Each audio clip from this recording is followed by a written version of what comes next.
आप आवागमन अर्थात पुनर्जन्म के बारे में कह रहे हैं। इस संबंध में मेरा ज्ञान पूर्ण नहीं है।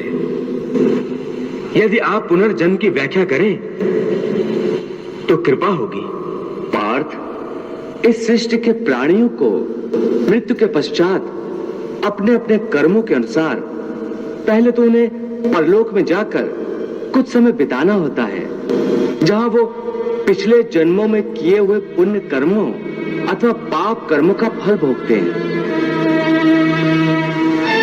फिर जब उनके पुण्यों और पापों के अनुसार सुख दुख को भोगने का हिसाब खत्म हो जाता है, तो वो इस मृत्यु लोक में फिर से जन्म लेते हैं। इस मृत्यु लोक को कर्म लोक भी कहा जाता है, क्योंकि इसी लोक में प्राणी को वो कर्म करने का अधिकार है जिससे उसकी प्रारब्ध बनती है।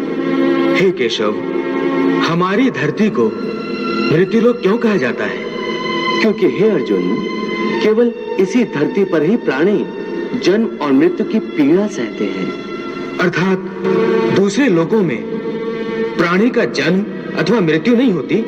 नहीं अर्जुन, उन लोकों में प्राणी का न जन्म होता है और न मृत्यु, क्योंकि मैंने तुम्हें पहले ही बताया था कि मृत्यु केवल इस शरीर की होती है, आत्मा की नहीं। आत्मा तो न जन्म लेती है और न मरती है। तुमने तो यह भी कहा था कि आत्मा को सुख दुख भी नहीं होते, परंतु अभी कह रहे हो कि मृत्यु के पश्चात आत्मा को सुख भोगने के लिए स्वर्ग आदि में अथवा दुख भोगने के लिए नरक आदि में जाना पड़ता है। तुम्हारा मतलब यह है कि आत्मा को केवल पृथ्वी लोक पर ही सुख दुख नहीं होते, स्वर्ग अथवा नरक में आत्मा को भी सुख या दुख भोगने पड़ते हैं?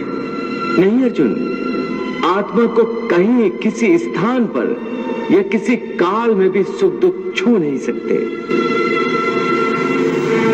क्योंकि आत्मा तो मुझ अविनाशी परमेश्वर का ही प्रकाश रूप है।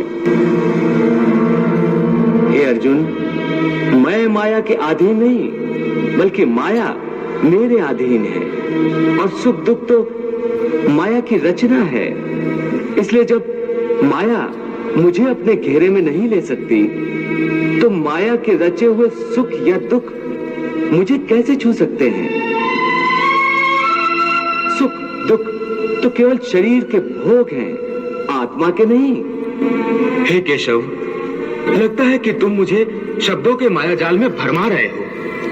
मान लिया कि सुख दुख केवल शरीर के भोग हैं, आत्मा इनसे अलिप्त है, फिर जो शरीर उनको भोगता है उसकी तो मृत्यु हो जाती है, वो शरीर तो आगे नहीं जाता।